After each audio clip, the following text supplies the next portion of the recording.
Yo, what's up, everybody? It's your boy Jarvis. You're here with me on my IG, my FB, the Wisdom app, as well as YouTube, but it's still Jarvis TV. And we are about to have a great conversation tonight. I want to say what's up to the young fella ATL Kid for life over on IG. What's up to all my people over here on the Wisdom app?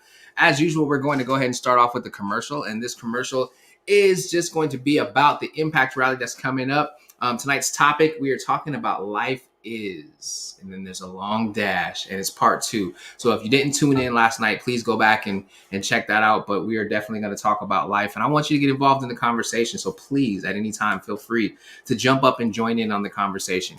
Life is something that's it can be fragile, it can be amazing.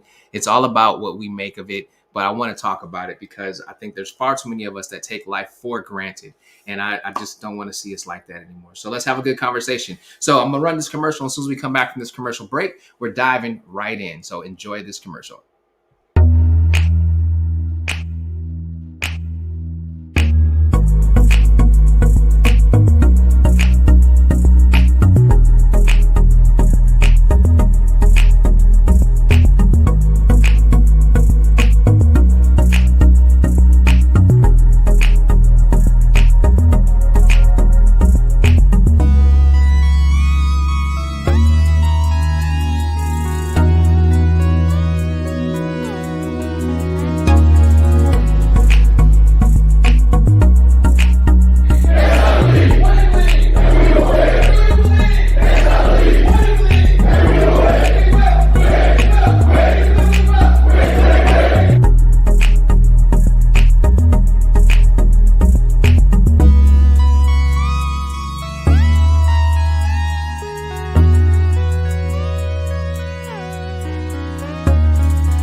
Let's talk about it. Yo, welcome back from that commercial break. I'm so glad to have each and every one of you here with me. Again, this is your boy Jarvis, and you are with me on Jarvis TV. And we're taking things to the next level. I want to give any and everybody an opportunity to jump in on the conversation if they would like to jump in on the conversation. Last night, we started this conversation, and then what sparked the conversation is was that I just noticed the amount of death that I'd seen happening around me. And I attended the funeral of a friend's son yesterday as well. And just the emotions behind it, the words of encouragement that were given by the family, all of the above. And knowing that the tragedy behind that young man's death is that he committed suicide. So finding himself at a place where he felt hopeless to a point where he was ready to end it all. And that's really where it sparked from. And so yesterday I left you guys with a phone number to be able to dial in to a 24-hour suicide hotline, a life hotline. I'm sorry, it's called a life hotline, the National Life Hotline. And I will display that again tonight because I really, really, really, I want to be able to provide people with resources, but I also want to have a good conversation. Once I got off of the conversation last night, off of the live last night, it was brought to my attention that Regina King, an amazing celebrity, an actress, an activist, very just a woman, a Black woman who has made so much headway in the movie and film industry. That is just amazing. Her son was 26 years old and he himself committed suicide. I think they said on the 19th. So that was probably like Wednesday of last week. And that is a hard thing for anybody to deal with, and the reason I want to bring it up is because when I was thinking about it and I was talking about it, I was looking at the fact that, okay, we think a lot of times the people who go through things, who are having a hard time, are the people who don't have anything. Like, you can feel hopeless not having anything. But for him to be the only son of a major celebrity, that's somebody who had everything. And if I can think back, just the numbers of celebrities who have died by suicide, Robin Williams, a man who had everything. Kurt Cobain, and the list goes on and on and on and on. So just because you have money does not mean that you are immune to the emotions that the world is throwing at you.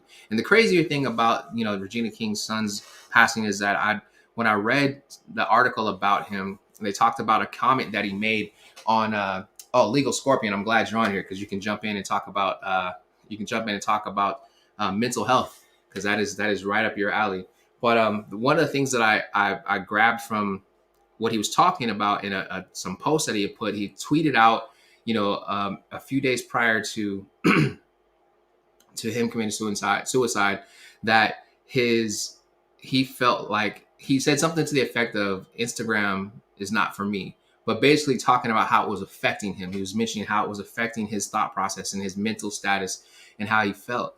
When I bring these topics up and I'm talking about, social media, and I'm talking about Instagram, I'm talking about, the stories that we allow other people to tell us, I'm really trying to get a little deeper into your subconscious mind, to where we're strengthening your subconscious mind and your personal mental health. At the Impact Rally, I was very intentional on bringing in a couple of people that are going to talk specifically on mental health and how you can gird yourself up and galvanize that strength to be able to handle your mental health issues, how to handle those mental health situations that you'll come into, actually, and also how to take those things and propel yourself forward in your personal career, in your professional career, excuse me, in your family life. That it's there intentionally. Now, in talking about this topic tonight, last night we talked about a lot of things, so I want to put it out there. What is life to you? Like, is life, the right Mark was on with me last night, and he asked me, and he does such a great job of just bringing so much more value into the conversation than, when he steps in. And one of the things he talked about is, he said, when I look at the dash, I'm questioning myself on that dash. Do I write in pencil or do I write in pen? When you look at the dash and the actual title of tonight's topic, life is, when you look at that dash, right? When you look at that dash, they say that the two most important dates in a person's life is the day that they're born and the day that they realize why they were born, or they find their purpose. That dash represents the time between the day that you are born and the day that you leave the face of this earth. And in that conversation that we had last night, one of the things that we discussed and one of the things that we talked about was, it's important, and this is what the right Mark was saying, it's important that you have a pencil and you have a pen, because the pencil is for those things that, as you're writing out your story of life, and you are the dictator of this story, the narrator of your story, the producer of your story, the director of your story, as you're writing out this story of life, there's going to come times where you're going to want forgiveness for something that you did. So you need to take that pencil, flip it over, take the big eraser, and erase those things away. There's going to be times you may do something and you're going to wish that you probably didn't do it that way, and you're going to need to take that pencil, flip it over, take that big eraser, and erase it away. If we write everything in pen, then it sticks. But the pen is important because there are some things that we're going to need to leave as a thumbprint, as a fingerprint, as a footprint, as our personal DNA, our legacy here in this world, here on this earth. And so, in looking at the dash, I want you to ask yourself, like, what does my dash look like? And if you're not happy with what your dash looks like, ask yourself this: what can I do to improve what my dash is bringing to this earth? How can I improve my dash? You may notice that tonight, if you're watching, that I have a hat on, and this is a very special hat. It's got numbers on the side, and it's a nice little black Nike hat. But this was the hat that they gave to everyone, or that we got for the young man who passed, whose funeral I attended, and it just represents the life of a very amazing young man. So it's kind of one of those things. If you know, you know. You know what I mean? But I'm definitely rocking it tonight in representation of life and the fullness that we can get out of this life. And I want to encourage each and every one of you to really hone in on your personal emotions, hone in on the emotions of your children, hone in on the emotions of your spouse, hone in on the emotions of your partner. Pay attention to your coworkers when people are out of rhythm, and you can tell that they're out of rhythm because you've been communicating with them on a daily basis. It's not a bad thing to say hello to somebody or ask somebody how they're feeling, how are they doing. And I just want to throw these things out here because I want to challenge each and every one of us as the amazing human beings that we are to utilize our free will to start pouring out more love and more understanding and more wisdom and more of our what we have to give to this world instead of just holding on to it. All right. So what I'm going to do is I'm going to actually pause right there. And as I pause right there, I'm going to go in and we're going to have a commercial. And this commercial, of course, this is one of our commercials for the Impact Rally. And so pay attention to it, watch it, get in on it, I don't know, bob your head, whatever you like to do. But whatever the case may be, enjoy this commercial.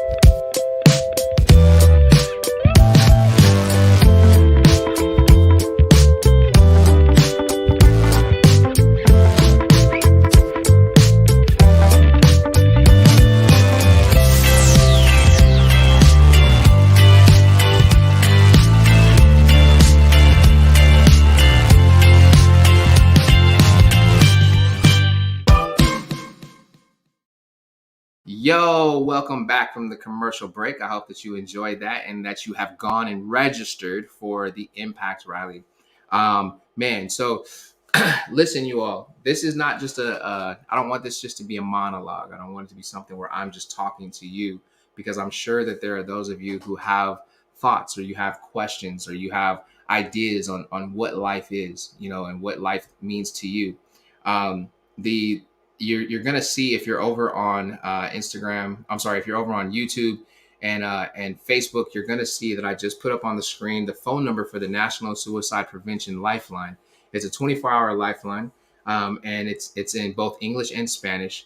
There are also a lot of other things that are available out there, but this is a resource that I want to make available to everybody. But if you know someone who needs support, or if you yourself need support, you're having those thoughts, you're having crazy ideas, all you got to do is call 1-800-273-8255, and it's absolutely 100% anonymous. And so you talk with those individuals who are there, and they're trained to be able to help you just work through the way that you're feeling, work through your thoughts, and support you through those challenging times. All right, so I just want to throw that out there. Now let's talk. Life is in this past year, like I've mentioned yesterday, the year, 2 years, there has been so much death around us, right? And a lot of times as adults, we feel like, we start to make moves because we feel like we're running out of time. We're like, man, time's not on my side. I got to do this. I got to do this. I got to do that. And, the reality is we all have time, and time is absolutely on our side. It's about us making an impact and making a difference now and not waiting until later. We can talk about, well, kids have forever. No, they don't. I mentioned a young lady who was 11 years old yesterday who she took her own life. And then the right Mark came on and he talked about his godson who was 3 years old who passed away from cancer. So there is no set time limit. Like, we don't know. We can say the average lifespan of a human being. We can say that very, very frequently. We can say it all the time. But when I'm talking with students and I'm talking with high school students, middle school students, I let them know, like, hey, time is not racist. Time is not, it don't discriminate. It's not ageist. It's not sexist. It doesn't care. It doesn't care about what you think. Time don't care about what you have going on in your life. Time don't care if you are a procrastinator or if you are a person who gets it done right now in this moment. Time is going to run out whenever time wants to run out. And as I'm talking about that, I'm thinking about this movie, and I want to say it had Justin Timberlake in it. I can't remember the name of the movie, so if somebody can, please feel free to throw it in there. But basically, they paid for everything with time. They had this little thing on their wrist where they would go through life, and they would have to go, and if they needed to buy groceries, they paid for it with time. If they needed to do if they needed to pay their bills, they paid for it with time. And they knew how much time they had left. They could add to that time, or they could take away from that time. They could share their time with other people. And there's a part in the movie where Justin Timberlake is doing everything that he can to get time for his mother. And his mother, all she's got to do is just make it home, right? And she's on the bus, and for whatever reason, because she doesn't have enough time left on her wrist, she's got to get off of the bus. So this woman gets off the bus and she starts running. And he gets home and he realizes that his mom's not there. He's like, "Mom, where you at?" And he turns and looks and sees her running down the street. And he's running to her, and they run out of time. He doesn't make it to her in enough time to be able to give her the time. Now, the reason I'm telling you that is because, in that movie, they use time as a currency. A few lives back, I mentioned to everybody that time is the most efficient, the most effective, the most powerful currency that we have here in this life. And it's all dependent on how we spend it as to what we get in return. And we can't just waste time. That's why that's what they call it, wasting time, because it's something that can be spent. It's a commodity that you have control of, and you will get the exact same amount every single day as the next person. How are you going to utilize that time? Are you going to sit around and complain? Are you gonna blame everybody for what your woes are? Are you gonna carry anger in your heart towards people who you feel like did you wrong? Or are you gonna carry unforgiveness because you feel like somebody, if they owe you something, and because they owe you, you're not gonna deal with them? How are you gonna handle your time? Your time is tied into your emotions. I will be, and I'm keeping it 100 with you guys. Like, these past few days have definitely been challenging for me, because I'm looking at people that I care about. I'm looking at people that are around me, and I'm thinking about the loved ones that have been lost. And it's all of these emotions that start coming up, right? And as you're looking at all these emotions, you can look at your personal situation, and you can say, I want this to happen, and I want that to happen, and this should be going on, that should be going on. And I'm so grateful for every moment that I get to get on the phone, or a text message from my grandmother, or get on the phone, a text message from my sister, my mom, my grandfather, and various loved ones. I'm so grateful for every single one of those opportunities that I have. And I do my best to not take those moments for granted. So I want to encourage everybody who's listening to look. Like, we're at the beginning of 2022. We're at the very beginning of 2022, and being here at the very beginning of 2022, a lot of us have these what are those things called? Resolutions. And I'm just playing around. I know what it's called, but we have these resolutions, and the reason I act like that is because we put these resolutions out there, and most people have already stopped working on their resolutions. There are people who you said, I'm gonna take the first 21 days and I'm gonna do this, and you didn't stay committed to your first 21 days. They're like, what are we going to do with our time if it's valuable to you, right? If there's things that you want in this life, if there's people that you want to spend your time with, if there's things that you want to go do, life is what? What is life to you? Are you taking things for granted? Are you taking your job for granted? Are you taking your children for granted? Are you taking your spouse for granted? Are you taking your partner for granted? Are you taking your family for granted? Are you putting off what can be done today for tomorrow? Is that what's happening? What are you going to do with your life? What changes do you need to make?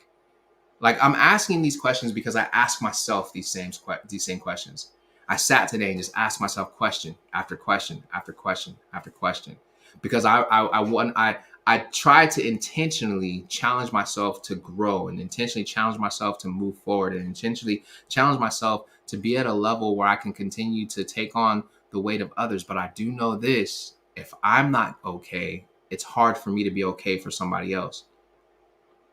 And I used okay because I can manage being okay. But I need to get past okay and get to great. I can't just be good. I gotta be great. Because when you're great, then you can start operating in phenomenal, right? And to help people understand, just okay means like, okay, like I'm living, I'm breathing, I'm good. Yeah. And that's the mentality of a lot of people. I'm good. Let's not just settle for good. Let's push for great. And how do we get to great? How do we take ourselves from being good and push ourselves to a level of being great? It's a great question.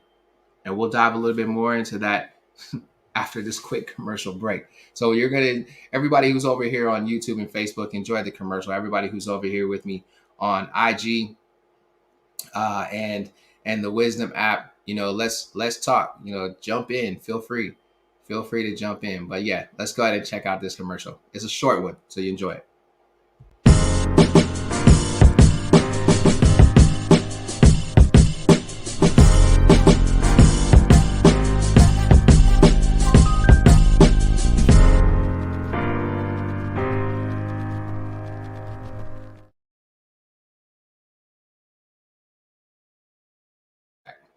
Yo, welcome back. So you see it. You want to make sure that you go ahead and get yourself registered for the Impact Rally. So the question that we had before we left to go to the commercial break was, how do we get to great? What is your secret sauce for getting to great? What do you have? What do you? Oh, the movie is called In Time. Thank you so much, Legal Scorpion. I appreciate that. The movie is called In Time. What do you have to change? Like, what are the things that you're going to do to go from good to great? I had my good friend, one of our speakers, our premier speakers for the Impact Rally, on with us the other night, Trail Donk Web, on IG. He is Donk's Real Life, so you want to check him out on there. But we were talking, and he said that his superpower, the way that he repositioned his life, was prayer. That was his thing. He's, and I agree with him. Like, for me, I live a God first life. That means, like, when I get up first thing in the morning, first thing I do is I thank God for just life and breath. And it does not mean that everything in my life goes perfectly. Let me clarify that now, because there's some people that'll hear that and be like, oh, so you just live a perfect life. No, no. That's not what that means. It means that I choose to believe that there is a God in heaven who's making a way for me, who's guiding me through this life, who's helping me with certain things. It's not a magic trick and I'm just saying, hey, God, can I have this? And boom, it's like snap of fingers and it's there. It's more of like, hey, God, thank you for this. I appreciate that. I thank you for opening the door for that and doing these things, and it's to each his own. You know what I'm saying? I got to leave it out there as to each his own. But I'm so glad that I was raised in a house where my mom was a praying mother, because there are things that I think about in my life where, had I not had a praying mom, I probably wouldn't be here today. That's just the reality of it. So when I'm throwing out my secret sauce is when I feel like I'm not good, when I feel like I'm just okay, I stop and I talk to my God and I say, hey, God, listen, man, today feels a little challenging. And you promised that I could cast every single one of my cares. That means I could take every single one of my cares, my worries, my doubts, whatever, and throw them at your feet, and that you'll sustain me. So since you promised me that, boom, here you go. And then I ask for things that are promised to me: strength, love, joy, peace, for my heart to feel that happiness. Like, all those things are available to all of us. And it's really going to take, and let me go ahead and help you out. A lot of people think they just call it just positive speaking and affirmations. All of those things are absolutely necessary and absolutely needed. Another thing that helps is to stay physically active, right? Because when you stay physically active, it causes your endorphins to fire and it frees your mind. Like, it does something to your body. It gets your adrenals going. Like, all of these things start working into place. And these are all things that we're going to hit on at the Impact Rally. I just want to make sure I'm sharing these things with you now, because I want you to know, like, you have the ability to obtain and have whatever it is that you set your heart to. You just got to do it. And I'm just giving you little bits and pieces of that secret sauce. Then you go from having like get yourself, like, I don't care if you just get up every morning and you do 25 jumping jacks, 10 push-ups, 10 sit-ups, go for a walk around the neighborhood. That right there can qualify as getting you started. But you're going to find that as you're doing that, you're going to want to do more things. You want to do affirmations. I recommend that people do daily affirmations. What are affirmations? You're speaking positive things into your life. I am amazing. I am great. I am intelligent. I am more than enough. I'm above only and not beneath. Today is going to be an amazing day. Like, when you say those types of things, guess what? There's something that happens with all those little workers in your brain where they kick into gear and they start talking to each other and they say, do you hear what they just said? Do you hear what he just said? Today's going to be a great day. Let's make today a great day, team. I mean, just imagine that. As a matter of fact, the way I see it is like you have your brain is full of little the little uh, uh, uh, like off of Despicable Me, the little minions, right? And you got all these little minions running around in your brain, and they operate for you. They function for you, right? They're helping you to operate through your day. It's almost like they all have an assignment. When you wake up, they wake up.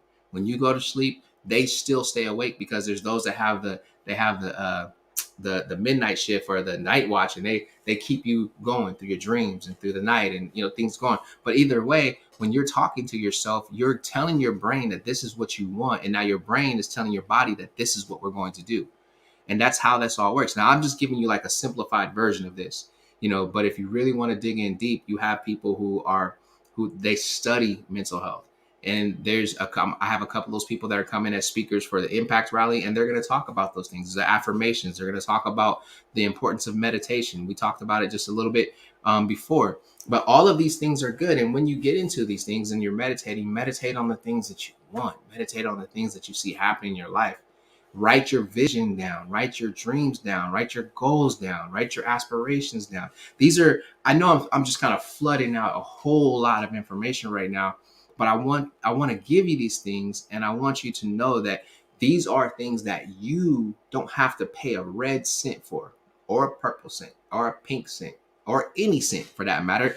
You just have to apply and do these things. If you can apply and do these things, and I'm just giving you bits and pieces of my secret sauce right now, this is how you take yourself from good to great. I learned a long time ago that good is the enemy to great. If you're complacent with being good, then you're complacent with being average. But if you're ready to be great, then you're ready to be extraordinary. You're ready to be above average. And I want to see you get there, right? I want to see you obtain these things. So I'm going to pause right there for a second. And the reason I want to pause right there for a second is because I want to hear from you. Like you talk to me. Let me know how you feeling. Let me know, feel free to text me, feel free to ask to join in. Feel free to share. But life is this amazing gift that we all have, and we got to take advantage of the time that we're here and what we get to do with that time. So I'm going to give you a little bit of time to just think and process what you want to think and process. And I'm going to take us into a couple of commercials. Actually, I'm going to take you into this first commercial. I'm going to take you into this first commercial. And I don't know what to say to it. I'm just going to take you into this first commercial. Enjoy.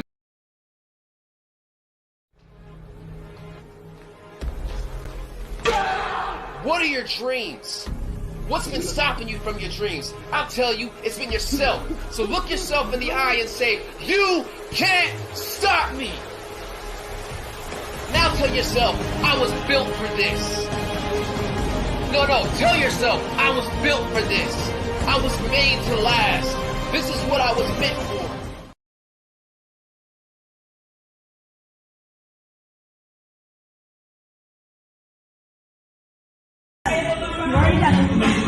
Do it now. Jump up on that box now. Go. On the box. Do it again. Forward. Run. All the people that come to you can. Right here. Jump on it now. Come on.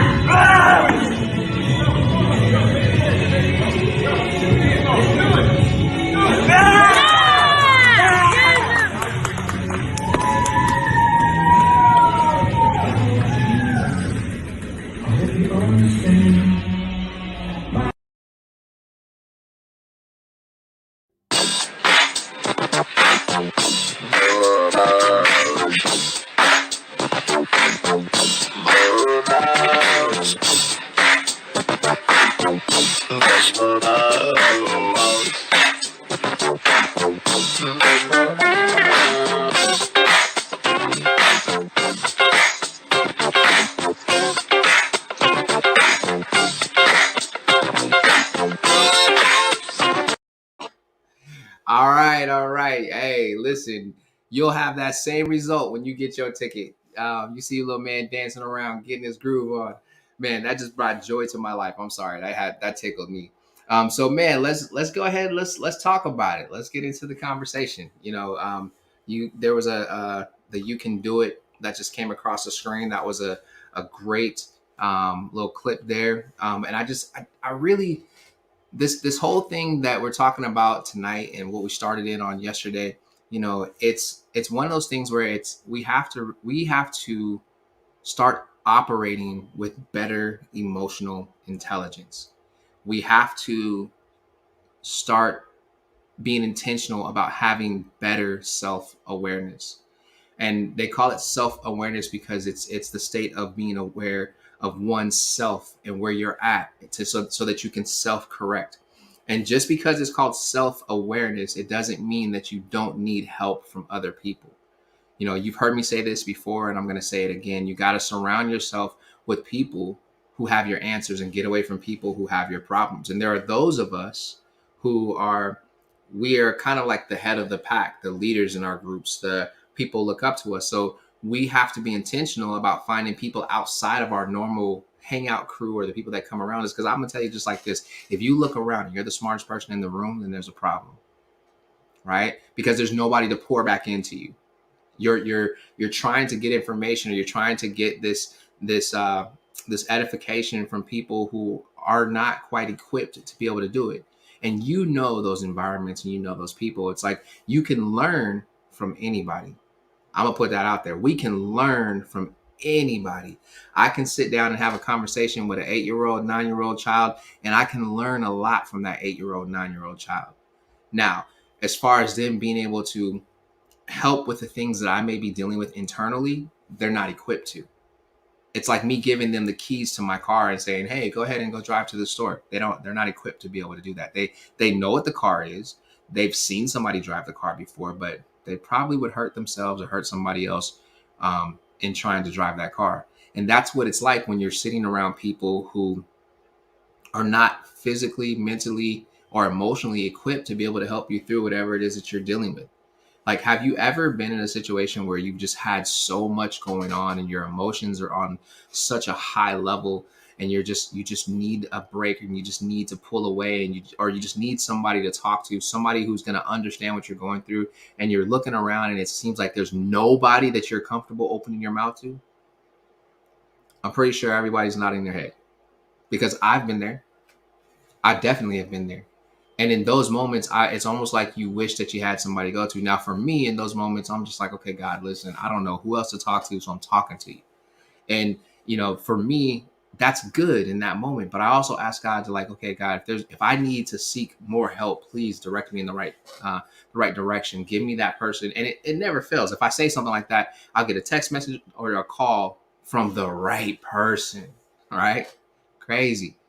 But we have to be intentional about the self-awareness piece. And we have to be intentional about finding the right people to connect with and finding the right people to have around us. Because when we're not intentional and we just go through every day, oh man, hold on, let me pause right there. This just hit me.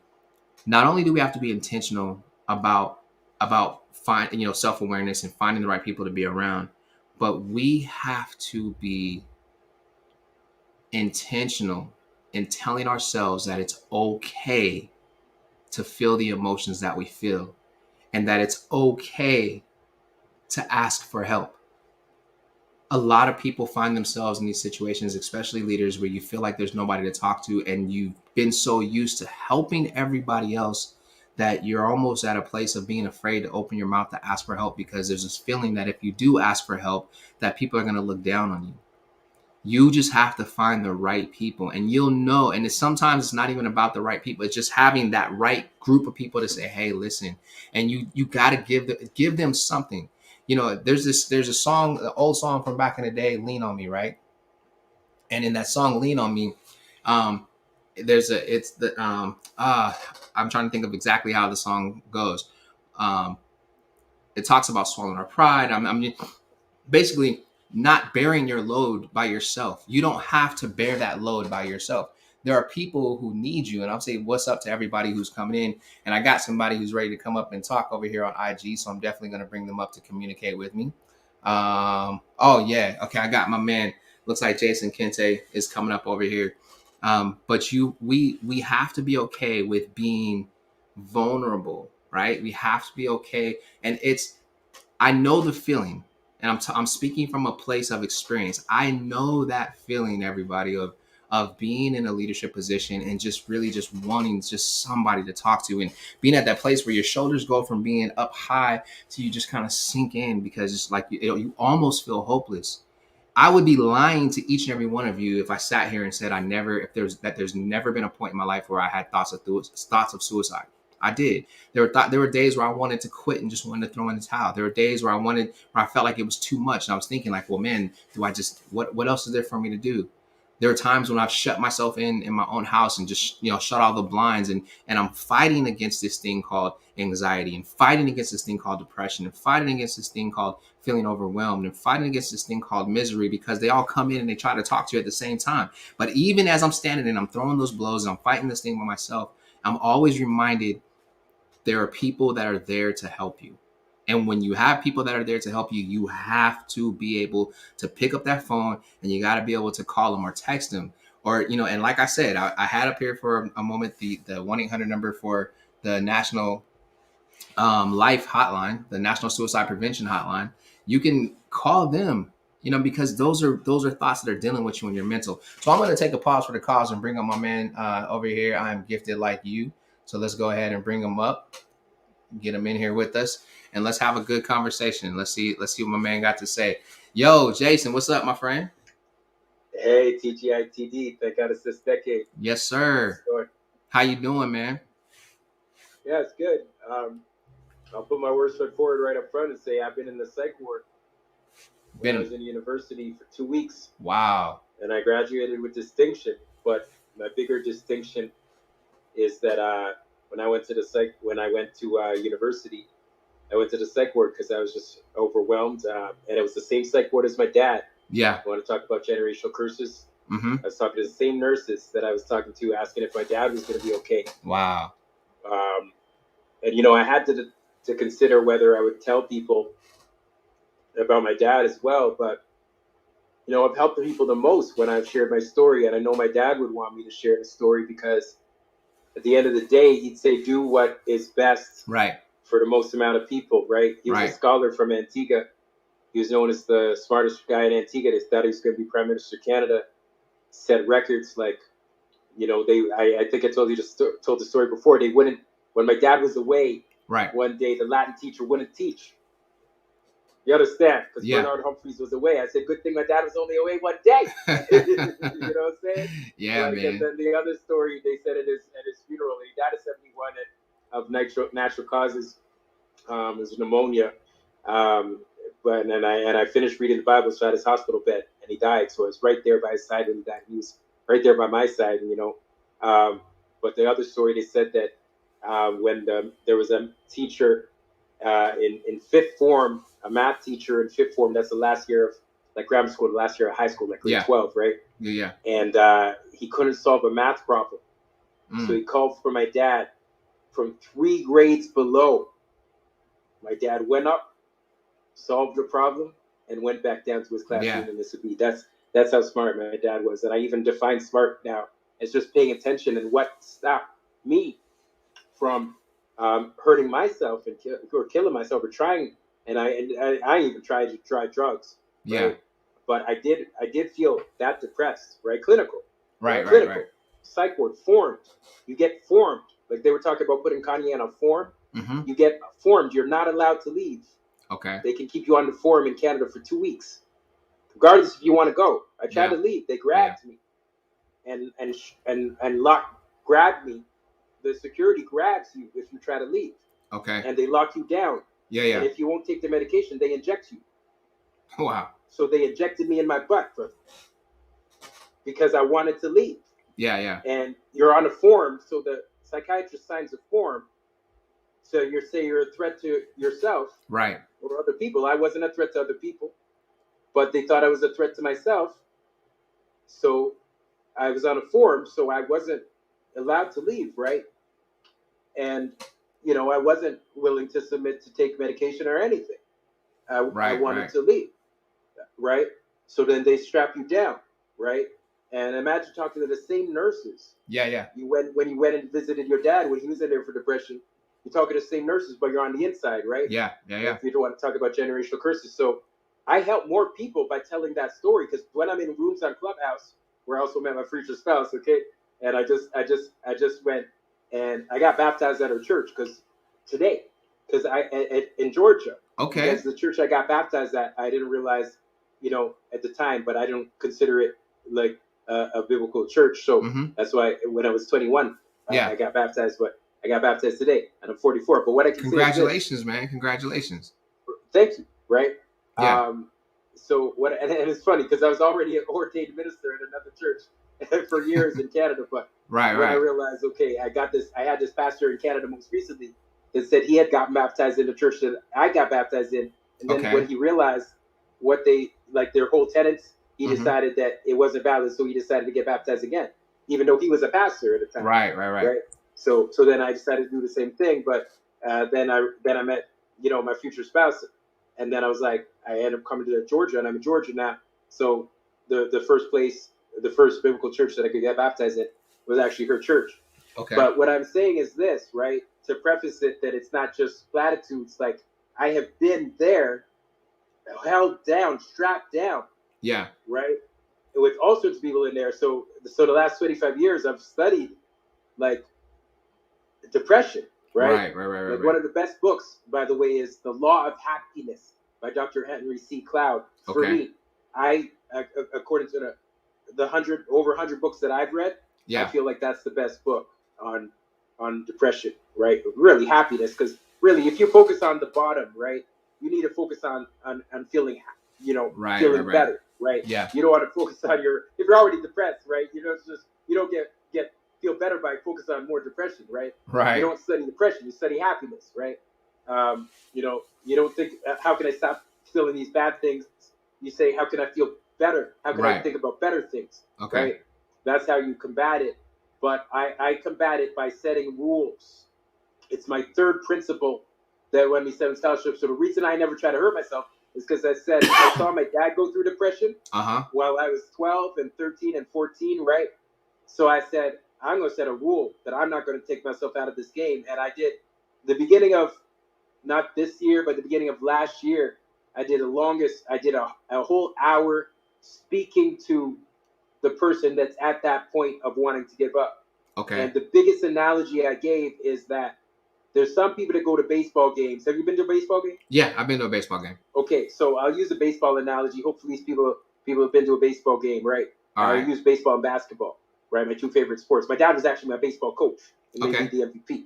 Right? And I don't know if I deserved it. It didn't matter. He had the authority to make the MVP, right? So go ahead, your analogy. My father had the authority. Go ahead with the analogy. The MVP. My friend said it was favoritism. It don't matter. He was the coach. Yeah. Okay.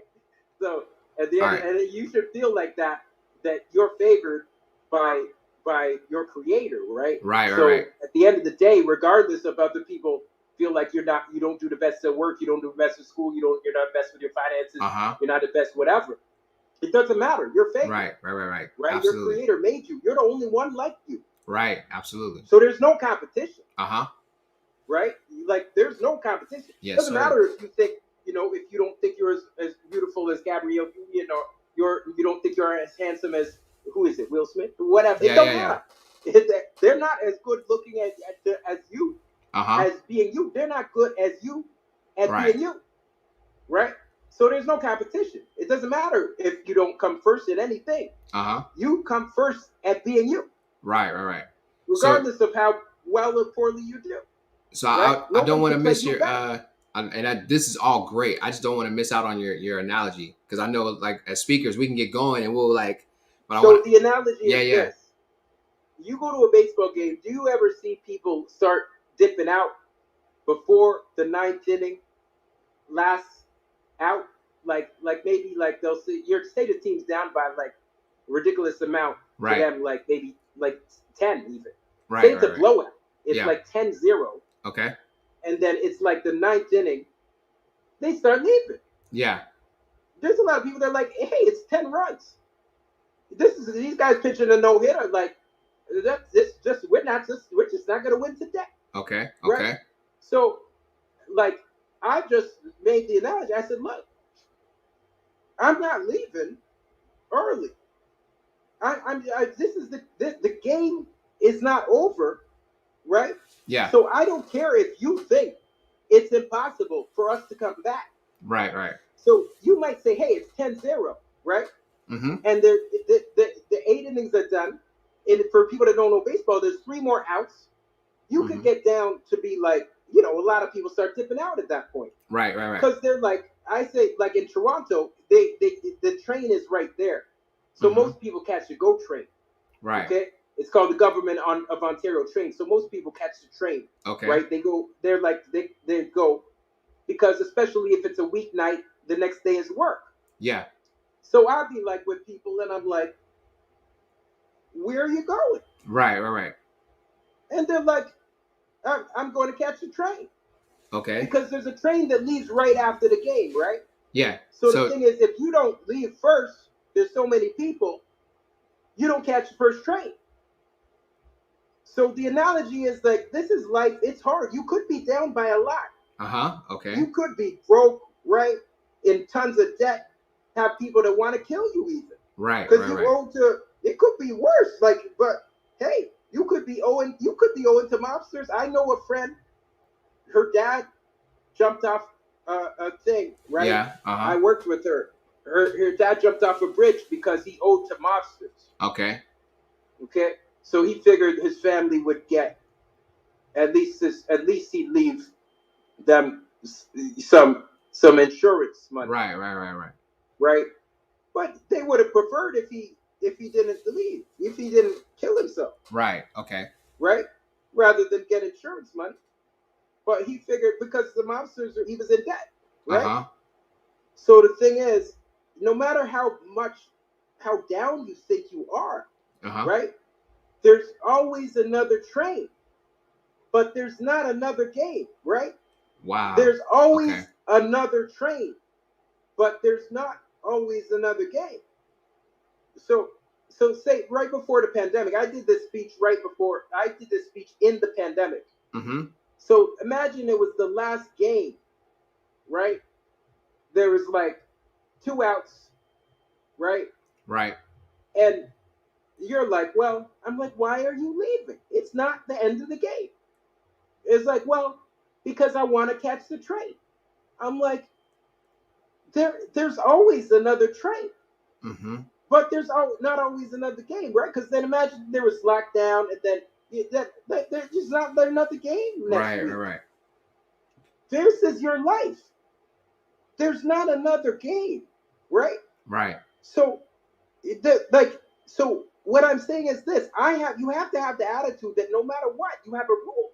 You don't leave the game early. So I'm saying, even if it was 10-0, brother, right? And people are leaving out when, okay, well, there's only 2 more outs or there's 1 more. I don't leave. I got you. I don't care if I catch the first train. I got you. There's always another train, but there's not always another game. See, I got the ticket. I don't care if I paid for that ticket. I don't care if my dad used to take us, we used to cheap shop $4 Canadian, which is like $2 US. Yeah. Okay? Back in the day, before they had the big dome, like back in the day. I'm talking about in the 80s, when I was 12, right? So we'd have a $4 ticket in the cheap seats, right? Wait, nosebleeds, right? Yeah. So you'd say, oh, it's just $4. I don't care if it's $4.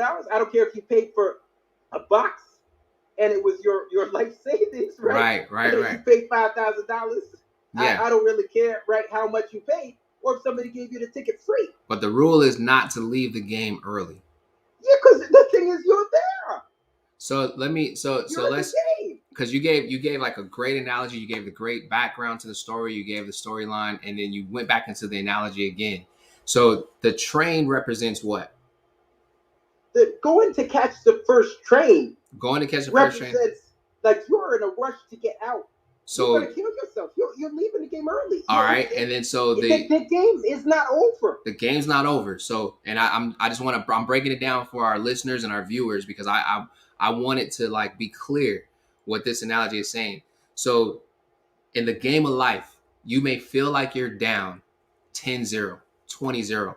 You're looking at the scoreboard and you're like, man, there's already 2 strikes against me. And those 2 strikes can be a bad relationship. It can be a bad doctor's report. It can be a loan shark or the mob or somebody chasing after you. It could be anything that's threatening what you have that you call your life, right? And if you choose to leave early, you're shutting yourself off from the opportunity to win in the game of life, because the game's not over, right? And this is the thing. Yeah, the game's not over. This. Okay, go you ahead. You cannot go and just say, "Oh well, you know," because this is what people say. They're like, "Well, I gotta work. There's other things." This is the only thing that matters. Right. Nothing else. Nothing else is guaranteed. I can guarantee, the only way to guarantee you won't win is if you leave early. Right. Look, you cannot tell me. I remember when the Blue Jays came back and went, it's 2 out. Joe Carter hit a grand slam. Okay, Nobody expected it. But look, I switched to basketball for this analogy, right? This is my attitude. Okay. All right. I don't care if there's like, it looks like the buzzer is about to go, is 1 second. And the Raptors won like this the last second. Yes, right? they did. You know, in basketball, sometimes the buzzer goes and it seems like it's over. But then the refs look and they weren't quick enough to press the button. So it's actually not over.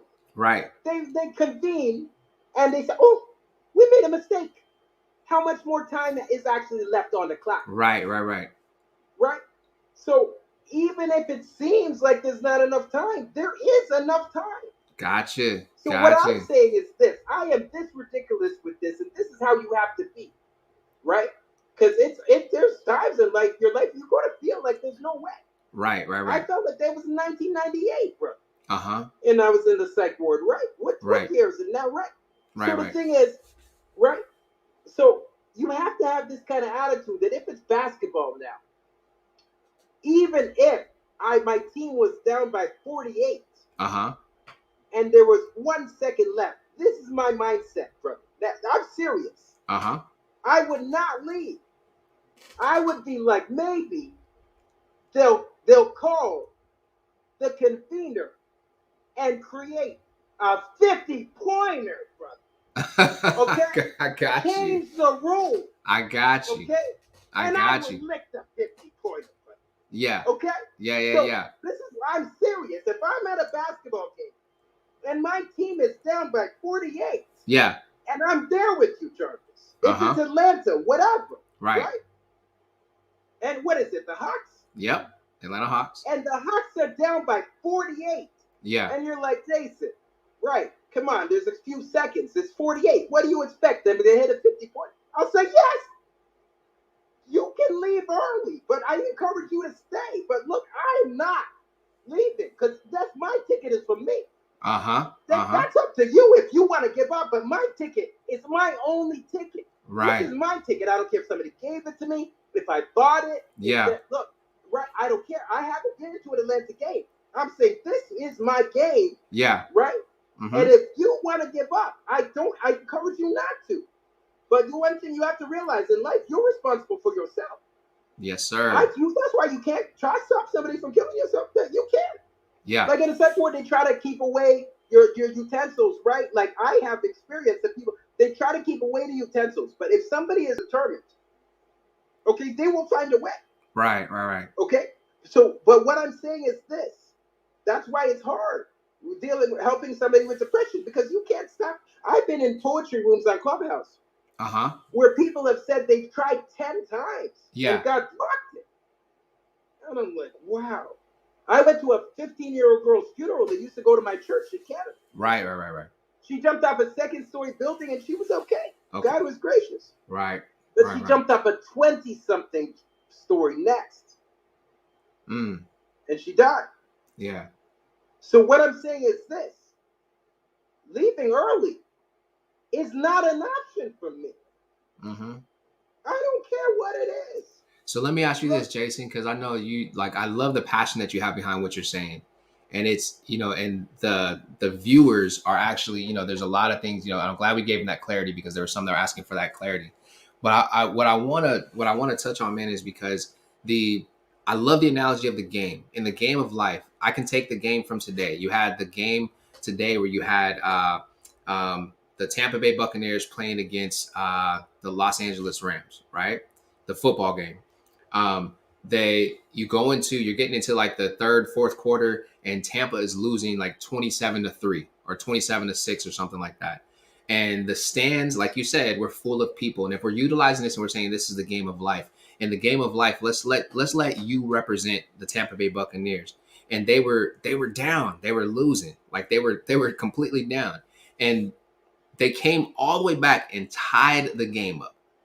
Like, Wow. came all the way back. Some people probably laughed. With like, right? and Some because people of, probably laughed. well, let me tell you this: I don't believe that people left just because Tom Brady did it before when he played in the Super Bowl against Atlanta when he was playing for the Patriots. I think that was like 2000, whatever. Brady and they were down 28 to 3 and came back in the second half and won the game by like 2 touchdowns or something like that.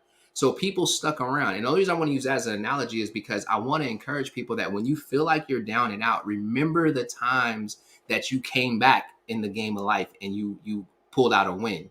You know, when you feel like you're at that place where you want to end it all and you feel like it's hopeless, remind yourself of the time when you pulled out the win. We have won more days in our life than we have lost. As a matter of fact, we have won every single day in our life. When, you know, just we've won so many. So I wanted to read what Legal Scorpion put up here. She said it's very important for people to also accept not everyone is equipped to help you through your issues. However, we must be sure to allow ourselves the opportunity to commute effectively to who can. And then she just put something else in here. And this was an important question too. How do you help someone understand that leaving is not an option for them? I'm trying to encourage people to make that decision that it's not an option, because they have to make that decision. I'm saying as a kid, I made that decision that we set a rule. I can't make somebody choose. Okay, so what I'm going to do and make that not an Jason, option. hold on. I'm actually going to bring up for yourself. I'm actually going to bring up take that option off the table. Hey Jason, hold on real quick. I'm bringing up Legal Scorpion to join us in the conversation. Great. If I can get her in here. Oh, is she in there? And I also want to encourage people that, like you said, you have the emergency number set up, right? Because I had to call an emergency number for a family member one time. And I'm not saying just listen to me. Like, if you're in that situation, get help. My fourth step to freedom is to invest in eagles. That's people above you that love you. Yeah. Right? So the first thing is call somebody else that loves you and tell them you need help. Yeah. So that they'll stop you from leaving the game early. Right? Because if I was with you, I would make you stay. Good stuff. So let's go ahead and let Legal Scorpion speak in. What's up, Mimi? Hey, hello. So basically, I asked to pose the question was because what he was saying, I was like, okay, can you get to the point where we're not talking about what works for us, because what we're talking about in this season, what he brought up was somebody committed suicide because perhaps they didn't feel like they were enough or what was going on. No, I'm a behavior specialist, so mental health is the top of the line for me. I want to tackle into it. This is my thing. So this is like making my belly shake. So tap in. Yeah. We know that, there are a lot of people who experience mental health and they're ashamed because we have society that stigmatizes getting assistance, talking to people, and ensuring. While he was talking, I was writing some things down just to talk about how mental health affects our community. It's about 18.5% of us that experience mental health who don't seek help because of that stigmatism that we shouldn't be doing it, that we shouldn't talk to someone. And Jarvis was talking about finding, like, why you get upset at your friends or whomever, they're not able to help you when you're going through. But everyone is not equipped to handle what we're experiencing. Everyone isn't equipped to be able to listen to the story of what you're dealing with. You have to make sure that you find that person that is equipped to handle that, because everyone isn't capable of handling what you're going through. And you can't be upset because your friends are not able to tackle what you're dealing with. That's not everyone's cross. You can't expect everyone to be able to understand mental health because it's not easily understood. Right. So that was right, my right, right. first point when you were saying it's not an option. You have to, it's not an option for you, but how do you help someone get to the point where they say it's not an option for me either? I want to live and not die. Well, if you're a spiritual person, you want to talk to them that God created them for great things. They were Yeah. created for a time such as this. They're a royal priesthood. You want to speak those things into their life. Right. But when you right. get to a person like I deal with that doesn't have a higher power, they don't understand or they feel like God has forsaken them. God is not paying attention to them. You have to teach them their value by speaking it over them. That's why positive affirmations are great. Yeah. But we want to make sure that we don't just tell them how we came through. We give them options and resources to allow them to be able to help themselves come through. I speak to clients all the time that they have good family members, and you're like, wow, you have so much going for yourself, Yeah. but you still don't see your worth. You don't Yeah. see that you're capable of doing so much more. Just stay in here, stay in the game. It's because they haven't been taught. They haven't been told how great they are. Yeah. And they haven't experienced being great because they feel like they're a failure. Because you have someone telling them that dying is not an option for them. No, why isn't it an option for them? Why? Because they're created for something great. So I want to make sure that we speak on those things. I think about Regina King's son. Mhm. My niece and I were talking, and she was like, every time he spoke highly of his mom, and so did she spoke highly of him. Like, Yeah. what could have been going on? She probably used to do those things because she knew he was dealing with self-worth issues Right. Right. and Right. Right. not understanding positive and self-awareness and positive attributes about himself. So she had to speak to him that way. So it's important that we speak that type of energy into the atmosphere, into our friends and people we come in contact with. I never ask anybody how they're doing unless I really want to know. Mhm. I don't. I always say, Yeah. if I don't have time for it today, I'm just gonna say hi, how you keep it going, Yeah. because I want to be able to help you, and we want to make sure that we're planting those good seeds and allowing people to understand that it's okay to feel like we're not worth it, but there are other ways to feel better about ourselves, and we be, like you said, intentional in ensuring Yeah. that we are those type of people Yeah. that spread that type of energy, because that's what we're missing right now. There's a lot going on. COVID has changed so much dynamic for people in their homes, even children. You wonder why Right. your kids' grades are slipping because they're at home with parents that they have never seen together for more than 5 or 6 hours. They're arguing, they're Yes. fussing, they're slamming Yes. doors because they too don't understand this new dynamic. And we have to be sure that we open up that door for our kids to be able to come and talk to us and not always want to punish them for having an Right. opinion, and making Right. sure that we apologize to our children for making mistakes, because we do make mistakes. We do forget things and we do have hard times, and not to make it put a band-aid on issues, because there are people who are adults that are still experiencing self-worth issues. Yes. So we Very want to true. make sure that we work on those things. I just wanted to make sure that there that Yeah. it's options. Yeah. They're No. Yeah. available. I think I want to say, I'll just jump in really quick. Like, Mimi, I know you. I met you at the gym. Like, we didn't know each other from Adam and Eve, from the next piece of sand that we stepped on, but I did get to know you and who you were just working out every day, side by side, seeing you come in, laughing, talking, joking. And the earlier I said, be intentional about paying attention. Also, I said things to be intentional about. Be intentional about paying attention to other people's rhythms and their patterns. And you could attest to this, that there were times where you may have come into the gym and you weren't your normal bubbly self, and you're just over on the treadmill, and I walk up to you and I'm like, hey, Mimi, you okay today? Like, how you feeling? And Yeah. it was intentional. It was like, no, I need the Mimi that's gonna talk trash to me when I walk through the door and tell me that I ain't doing nothing and I need to get back to work. And this is the Mimi that there's just something going on. And there were times where you would open up and you would just say, hey, I'm just going through this. And there were other times like, well, right now it's just not, I don't really feel like talking right now. But I would respect the space that you would ask for, whatever it was. And so I like that you mentioned that you don't ask somebody how they're feeling unless you really want to know.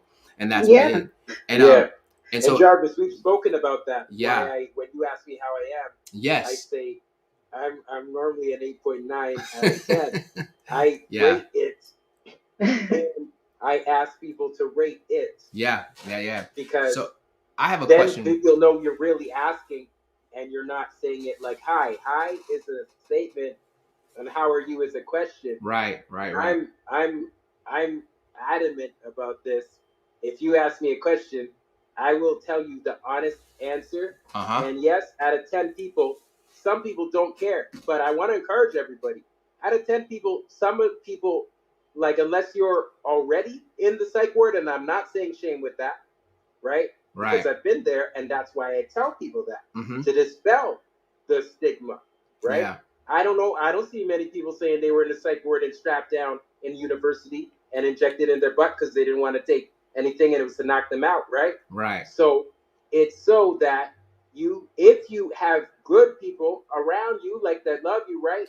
And out of 10 of them, they're asking how you are. You say, I really feel like checking out. Like, I don't think I can do this. Yeah. Out of 10 people, some people are going to say, oh, I'm fine, thanks. How are you? Like, if they're just, you know what I'm saying? Like, some of those people are going to say, wait a minute. You mean you're suicidal right now? I'll stop what I'm doing, right? Mm-hmm. Because we believe people don't care when they're there, right? And there might be a couple people around you that don't have the empathy or the time or to have enough problems at the time that they actually are not able to stop and counsel you. So that doesn't mean out of 10 people you can't find anybody. So I have 5 steps of freedom to clarify that. So let me throw this out there really quick, Jason. You can continue. I just think it's important. How are you? Answer honestly. Yeah, answer honestly, and I love that. And I want to throw this out there because there are those who like are loving individuals. They're there for their family. What are some of the things between the two of you? And Mimi, I know that you counsel a lot of people or speak with a lot of your clients on things like this. What are signs that we can look for? Us, that will go along with. You remember I said let's be intentional about paying attention to the rhythms of the people that we're around. What are things that we can look for where we need to be more attentive to those individuals who we say that we love, that we care about, that are in our life, that are just signs. It doesn't mean that they're all bad, but it just means that they need a little bit more of our attention and our assertiveness and just wanting them to know that we're here for them. What are things that we can look for, some signs that can stand out?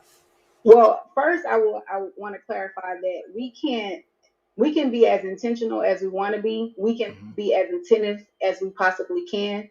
However, if a person isn't open to receiving counsel or receiving help, they're not going to see your attention. They're not going to be receptive of what you're doing. And we also, as a people, have to understand that just because you have a bad day, it doesn't mean you have a bad life. That it's okay to have a bad day. Right. But life doesn't generally have to be bad. But definitely behavior is the number one thing. Behavior changes. If a person, like you said, when we would be in the gym, if I'm just really quiet, because normally I'm coming in, I'm messing with everybody. Right. All of y'all. Yeah. I'm messing with everybody. Sometimes I'm just in my zone where I just need to just chill and relax. And then we have people who really pay attention to you and they know that something is going on. People's behaviors change. Conversation changes. Yeah. When people become withdrawn, their conversations change. Those things are the key things for me. Behaviors and conversation, because a person is going to behave more than likely 9 times out of 10, they're going to behave how they're feeling. Yeah. And their conversation is also going to be totally different. When you're experiencing a different type of conversation from someone, that is you want to like, yo, what's going on? How can we change this conversation? How can we change this thought? That's help the person get through this battlefield of the mind. I love that, that everything takes place in the mind. Right. If your mind wins, you can win. But if a person hasn't believed that, they haven't experienced it, it does no good. So I just look for behaviors and conversation. I also look at surroundings, like who are they hanging with? What's going on with who's in their crowd? Yeah. And that also plays a role in their conversation and their behaviors. Because if you start hanging around people who are always pulling you down, your energy level is going to change drastically. You're not going to be the same because now somebody else or some type of other energy is taking over your energy. And if you don't have enough positive energy, negative energy will overpower all the time. Okay, that's good. That's good. Jason, I'm a volley to you really quick too. But I want to let everybody know. Thank you for everybody who's tuning in and watching. You'll notice on the bottom of each screen there is the National Suicide Prevention Lifeline phone number. It's a 24-hour phone number, and it's for you don't have to be in a total bad space. Just feel like you need support. call that line. If you know somebody who is dealing with something, give them this number or call that line for them. It's 800 or 1-800-273-8255. I have it on all of the screens for anyone who's viewing that can actually see us. But it's also, I'm telling the number out loud for wisdom, and that number is 1-800-273-8255. You know, mental health is real, it's serious. You know, life is but a vapor, you all. We could be here today, gone tomorrow. And the things that we've been talking about, the things that I was mentioning, the things we talked about last night, these are all things that we need to be attentive to and aware of, because our loved ones need us. They do. They need us. And just like Mimi just said just a moment ago, how she said if a person is not willing to receive, you know, then they're just not willing to receive. But it does not mean that we stop giving love. We don't throw our hands up in the air just because they're in a space where they're not willing to receive. If you've ever seen water drop on a rock, if that water is just dripping on that rock, if it continued to drip on that rock in the same place, eventually there will be a hole where that water is dripping. And that's us. We drip our love on people continuously, continuously, continuously. Never get tired of sharing your love. And when you feel like you're getting tired, listen, petition your tribe. Get your tribe involved. Let them know that you don't have to give them all the specifics, but just let them know that you need their support. All right. So Jason, I know that you had something that you wanted to add to it, and if you, I'm gonna put you on the timer, my friend. Well, just quickly, you got 2 minutes to make it happen. Because I'll give a complete thing. Yeah. The best time to teach somebody to swim is not when they're drowning. I encourage people to set a rule. Yeah. But I'll teach people how to swim. This is for everybody. Yeah. 5 steps to freedom. They're complete. I'm a life strategist, 25 years dealing with helping people. And this not as a professional doctor, but I'm a life strategist. These are the 5 steps to freedom from emotional abuse and misuse. Right. Number 1, separate from abusers and users. Number 2, love yourself. Most people are stuck there. They have to work on loving themselves. Number 3, set boundaries, like a boundary not to hurt yourself. But you don't care about not hurting yourself until you love yourself. And that's what you're talking about people telling you you're great. You are great. You have to convince yourself of that. And that is work. Okay. So 3, set boundaries. 4, invest in eagles. Eagles are people above you that love you. Like those people you can reach out to that will speak life into you, encourage you, and give you tools to get back on track. Right. And you have to look for those people. And sometimes they're professionals, sometimes counselors. There could be, mental health specialists, right? But people above you that love you. And number 5, you can soar and live your God-given dreams. That's complete. I'm done. All right, cool. Man, I want to say thank you so much, Mimi and Jason, for jumping in on the conversation. We are definitely over our time, but there was so much great value that has been added by the two of you, and Mimi, I'm so glad that you jumped up because I know this is your area of expertise. As a matter of fact, just so everybody know, I was trying to get her to come and be one of my speakers at the Impact Rally, but I was dragging my feet. She said I waited too long to tell her, and she already got she's actually going to be speaking you're going to be speaking in Orlando, right? Well, I was supposed to, but unfortunately, my father is going to have surgery that Monday, so I'll be in Texas instead. Okay. All right.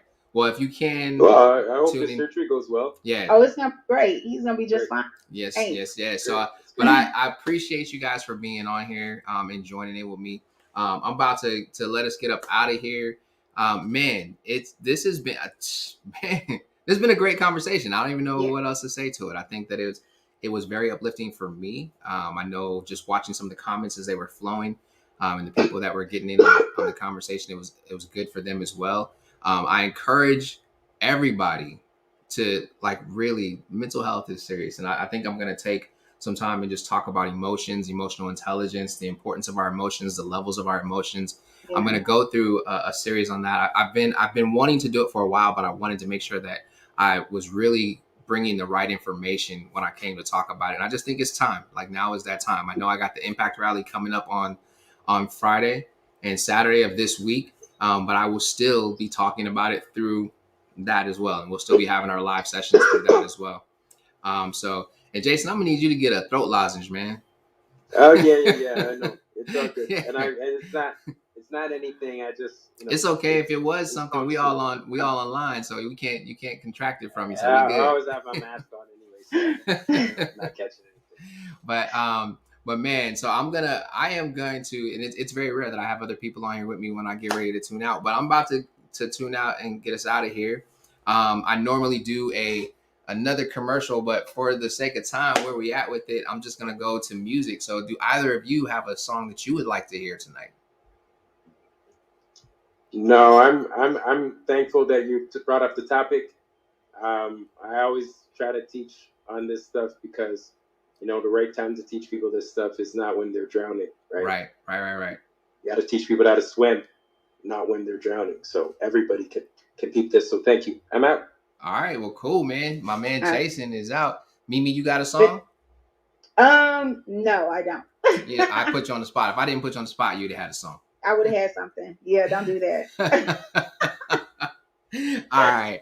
Well, I am going to, you know what? I'm going to take us back to, it's not an oldie, but it seems like an oldie because it's in our generation, but it's definitely a good one. And it is Love by Music Soul Child. And that's what's going to take us out tonight. So thank you so much for jumping in with me, Mimi. All right, cool. Thanks for letting me get in. Oh, always. Thank you for the value. It was so valuable. Yeah. So as Mimi drops off, I just want to let everybody know, like, man, thank you so much for tonight. Tonight has been a great conversation once again. It was life. Life is, and it was part 2 to what we had yesterday. And I'm going to take us out in like I always do. And the song that has been on my heart is Love, because that is what we all need. And that is what I want to send to each and every one of you. And I hope that you come back and join in on the conversation tomorrow night. It's going to be a great conversation. We usually jump in here at about 9:30. If you want to get in contact with me, please go ahead and feel free to text 1-800-200-1394. Also, we have the Impact Rally coming up this weekend. We will be hitting on these topics and helping people get to the next level. It's a personal, professional leadership development conference that is like no other. We're going to teach you about mental impact, physical impact, your vocal impact, how you can take your voice and take it even further, and community impact, how you can help impact and change the community that you live in. And I brought in an amazing lineup of speakers. I have Donk Webb. His name is Trail Donk Webb on Instagram. His name is Donk's Real Life. That's DONKS Real Life. I have the activation coach, Miss Melissa D. White. We have Coach Promises, who is also, she is a grief coach. Promises Renee, Coach P. We have Bob Mackey.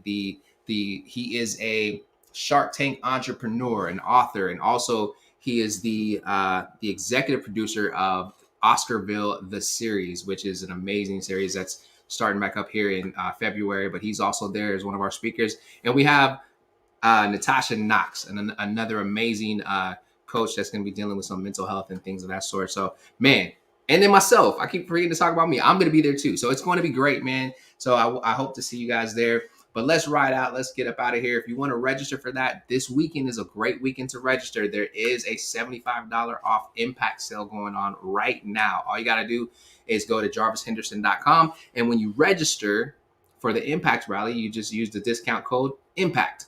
That's all you got to do. Use the discount code IMPACT. So let's go ahead and let's ride out to our jam, the jammy jam, the jammy jam, and let's get it. Uh-oh. Did it? Oh, let me get the music going so I can make sure we in there. There we go. And I'm sending this out to every single one of you to let you know that I love y'all, and I'm praying nothing but God's best for each and every one of you. All right? Love, there's so many things I've got to tell you, but I'm afraid I don't know how. 'Cause there's a possibility that you look at me differently, love. Ever since the first moment I spoke your name, from then on